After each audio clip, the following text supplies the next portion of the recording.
Hello, this is Horror Studio One, and this is my unedited podcast. Hello, guys, this is Horror Studio One coming to you again once with the unedited podcast. So, I don't actually watch a lot of movies, like, to be honest. I watch Netflix, I watch YouTube. A lot of times when I'm eating and I'm chilling on my couch by myself at night, I probably watch some YouTube videos or something like that. I like to watch like Asian variety shows, I never really watch a film. The reason being, it's like, it feels to me quite time consuming, and it's quite a burden for me in my opinion. Like, I like to utilize my time, and unless I know it's a really good movie or has rave reviews, I don't usually invest that much time in it. Like, I watch like The Godfather or something, or like The Revenant or something. I just watched that today actually. It's a great movie. Didn't watch it when it came out, but I have to kind of know that my time is being put to good use. Like, I don't want to watch stupid stuff or not entertaining content, basically. So, short and short, I don't go to the movies a lot. It's not an activity I like to engage in. I do it socially sometimes with friends, like I did with this movie that I'm about to talk about. And I was honestly expecting a little less from this film. Watching the trailer, I kind of felt like I already knew the movie and how it was gonna be. Some M. Night Shyamalan stuff, mixed with some Twilight Zone kind of thing going on. And in some aspects, those comparisons are true to this movie. But I was very surprised to find that this movie turned out better than I had expected. And the movie that I'm talking about to you guys today is the film Get Out. So, being a fellow horror YouTuber, I do still like horror. I still like to watch horror movies, I have not become desensitized to it. Granted, I know some of their tricks and stuff like that, but still, the art of filmmaking is interesting to me, and I like to engage in it. So I was watching the movie with a couple of friends the other day, and this was before. It was actually quite a while back. So this was before this movie got insane reviews. Like, I think right now on Rotten Tomatoes, it's like number 56 best movie of all time. That may be a little bit overrated. I feel like people like to do that to expand a movie to that level because there just hasn't been a good movie out in a long time, maybe, or it's a new genre that's been created. Maybe that's kind of why everyone's raving over this movie. Granted, I do think the movie is good. It's a solid film. It's a solid movie. One of the best I've seen in theaters in quite a long time. I mean, I was forced to watch the 50 Shades of Grey sequel, and goddamn, that was like nothing to talk about. But no, this film is a good film. It's a comedy horror. It was directed by Jordan Peele, actually, which is a comedian. You wouldn't think that this would be his first film, but it is. And it was quite a good movie. If you guys have not watched it yet, there will be a little bit of spoilers in this review and in this video, so at your own caution. But this movie was produced by Blumhouse Productions, the same people behind Insidious and Paranormal Activity, The Purge, etc.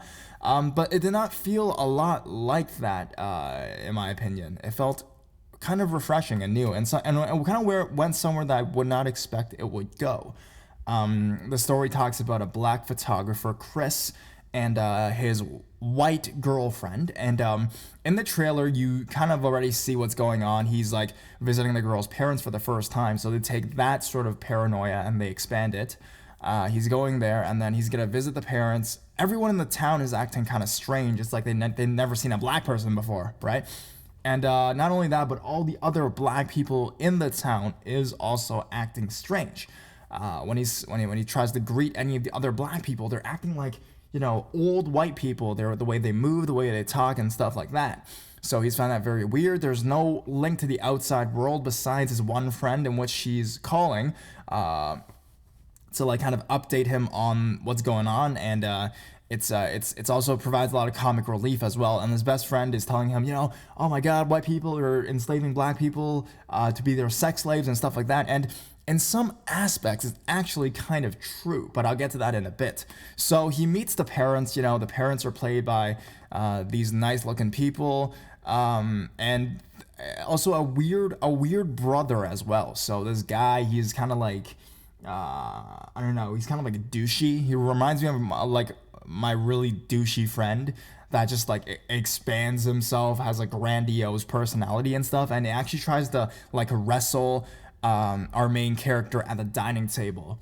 But before that, I mean, things have already been kind of weird with the family and the whole town. You know, the dad goes on to say like, "Oh yeah, if I could vote a third time for President Obama, I'd vote for Obama," and it's like just weird, kind of like almost kind of like racist stuff. And the main character is kind of passing it off as like, okay, you know, these guys are really friggin' white, you know, they're like really white people. So I'm guess he's the first black boyfriend the girl's ever had. So they are kind of acting kind of strange, and he understands it's like a race thing coming along. But eventually gets weirder and weirder. You know, there's one guy, he kind of like this other black guy that he kind of recognizes, and then he like the point is already like really weird because the maid's like acting messed up as well. So he takes a picture of this black guy, and then this black guy just goes berserk over him and tells him to get out, get out, get out, and stuff like that.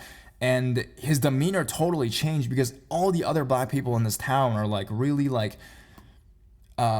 messed up. You know, they're really composed, but they're acting like it's 1930 or something like that.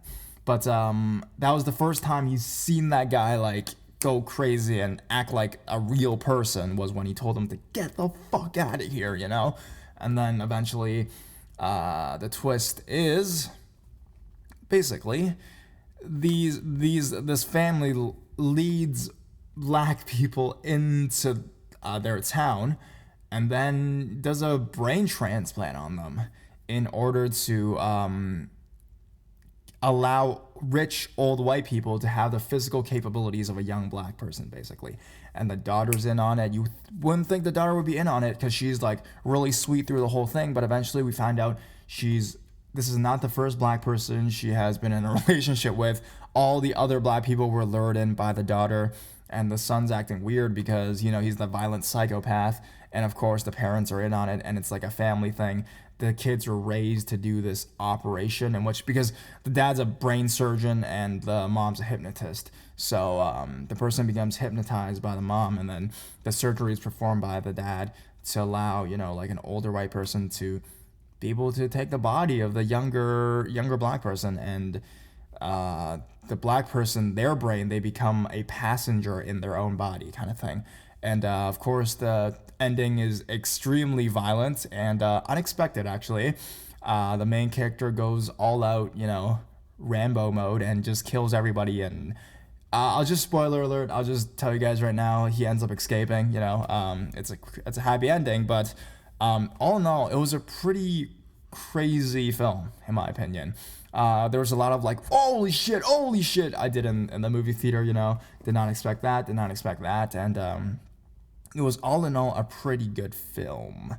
And one major theme of it was, of course, hypnotism as well. I've never really got into hypnotism. On the Wikipedia, the definition of it is hypnosis is a state of human consciousness involving focused attention and reduced peripheral awareness and an enhanced capacity to respond to suggestion. The term may refer to an art, skill, or act inducing hypnosis. So you see the guy waving, you know, the object in front of the person's eyes, and they become hypnotized and stuff like that. In the movie, the mom uses a coffee cup and uses the spoon and just spins the coffee around. That is the way of drawing the person's attention, and then every time she says down, the person just sinks and goes down. I mean, I've never been hypnotized, and I don't think I ever want to be. I think it's kind of the same as the psychiatric kind of like thing where they lie on the bed, and then the person is telling them to like relive childhood traumas and stuff like that. In my opinion, that's kind of really similar. I can't say that I've ever been in that kind of a state before either. I can only say that in the past, when I've been really tired, like I've just had like a really long day and I'm sitting at home, I am more like susceptible to kind of suggestion. So if my mom usually tells me to do something on like a normal day, that I don't want to do. Like that's kind of like unfair, you know. Like, oh, do blah blah, blah. I would say like why or whatnot, but when I'm in like a more tired state, I'm just like, I'll just go with it because I have no, like, I don't want to fight back, I think that's kind of the characteristics of hypnosis, the person is in a relaxed state, has a focused attention, and a really increased suggestibility. The hypnotized individual, as according to Wikipedia, appears to heed only the communications of the hypnotist and typically responds to an uncritical, automatic fashion while ignoring all aspects of the environment other than those pointed out by the hypnotist. So again, I guess I've never been hypnotized by my mom because when I'm like tired like that, anybody that tells me to do anything, I basically say yes. Because I just don't want to argue, I'm just like, you know what, I'm just gonna be uncritical automatically. I'm just gonna do it for you. I don't care, unless it's really crazy. Also, the definitions of hypnosis is in a hypnotic state, an individual tends to see, feel, smell, and otherwise perceive in accordance with the hypnotist's suggestions, even though these suggestions may be in apparent contradiction to the actual stimuli present in the environment. The effects of hypnosis are not limited to sensory change. Even the subject's memory and awareness of self may be altered by suggestion, and the effects of these suggestions may be extended into the subject's subsequent waking activity as well. That's crazy.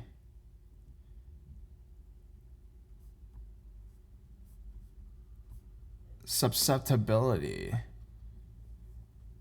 There's actually different stages of hypnotism as well, like sub-hypnotic state, full hypnotic coma stages as well. That's pretty crazy.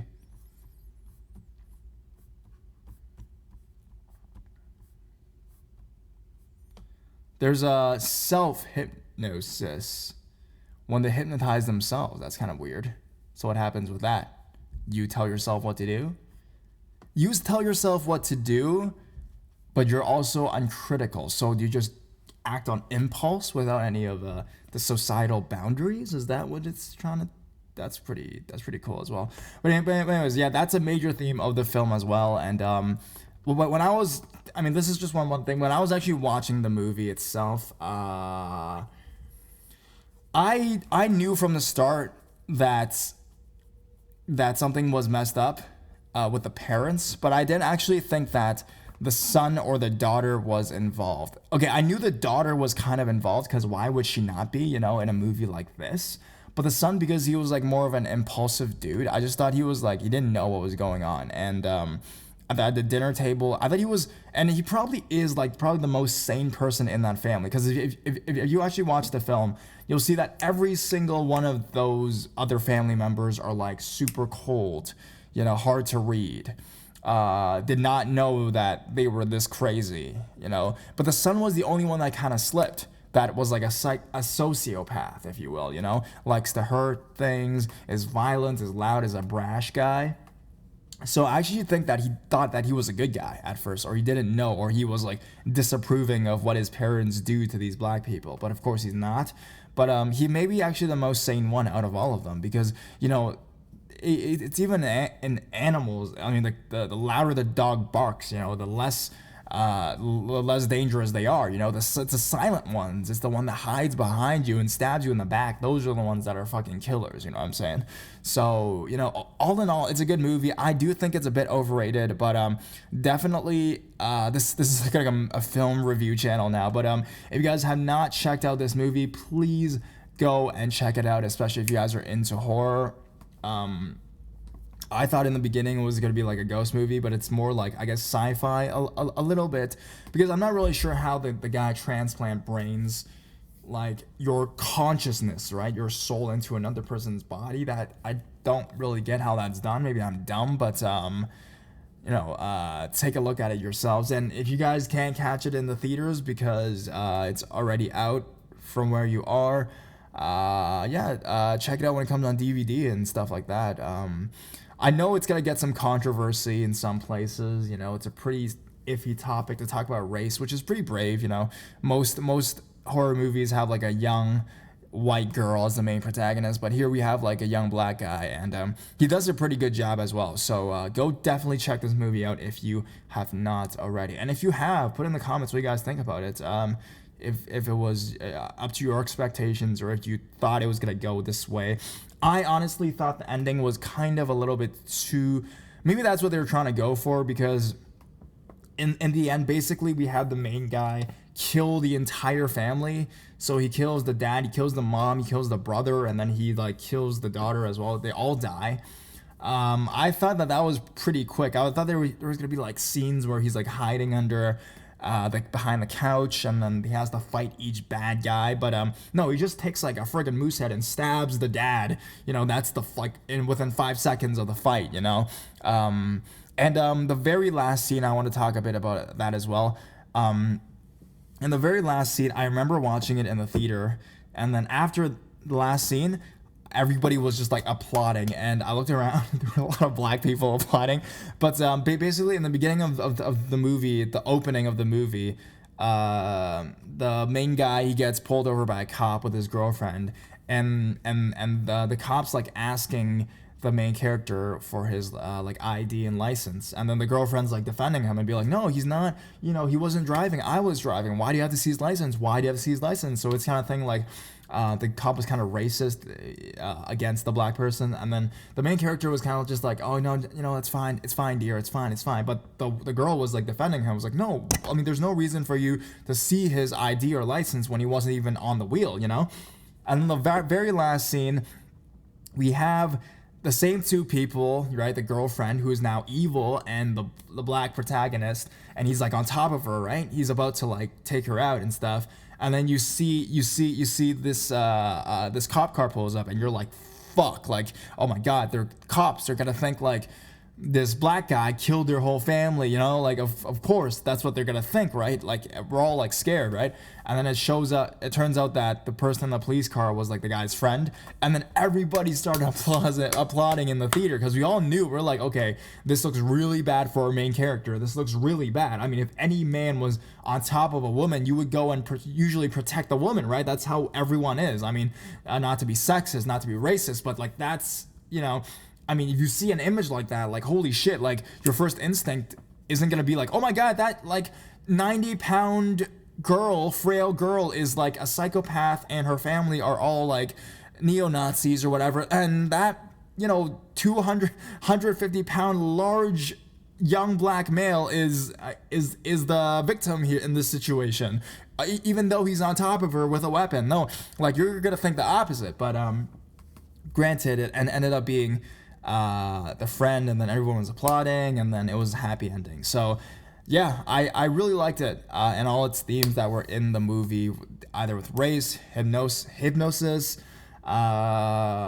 just other, it just felt like a non-typical horror movie, and I could tell that the guy behind it was kind of like a comedic guy as well, because the pacing and like a lot of even the scary moments, I found hints of humor in them as well. So I really did enjoy it. So if you guys haven't caught it yet, please watch it in the theater, and you guys will definitely have a good time. I was screaming, especially the scene where the Walter, which is the guy that works for the family, he runs towards the main character and then just takes a high speed dash. I think that's like a thing now on the internet. It's like the running challenge, or the get out challenge, or something like that. You can Google or YouTube that. I found a lot of videos like that. So anyways, that is just my opinion, and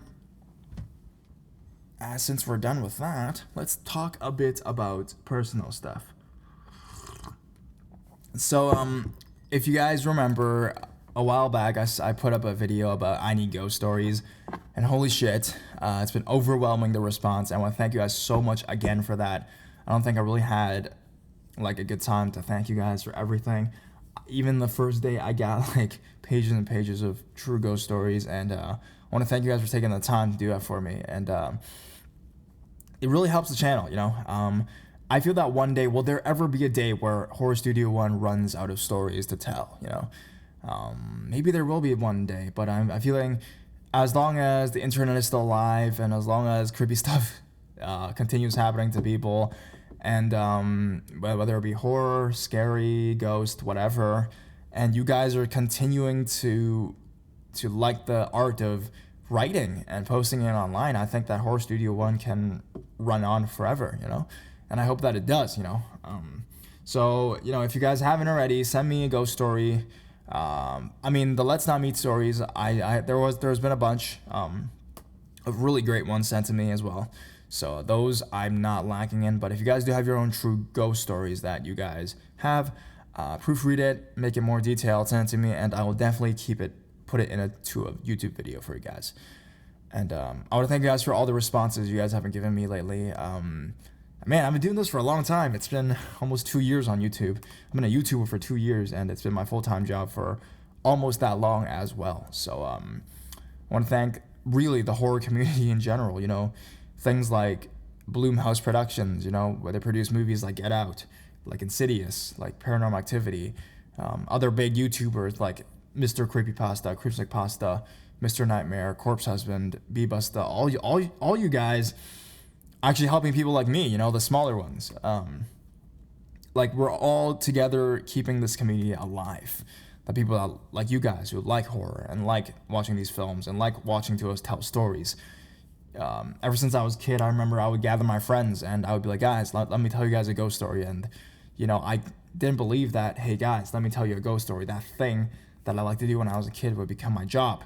And I would do it for over 100,000 of you, on a daily basis. So, and I get paid for it, and it's not a bad living. And so I'm so blessed to have that out of everything in life, every nook and cranny and every imperfection that is in my life or in your life.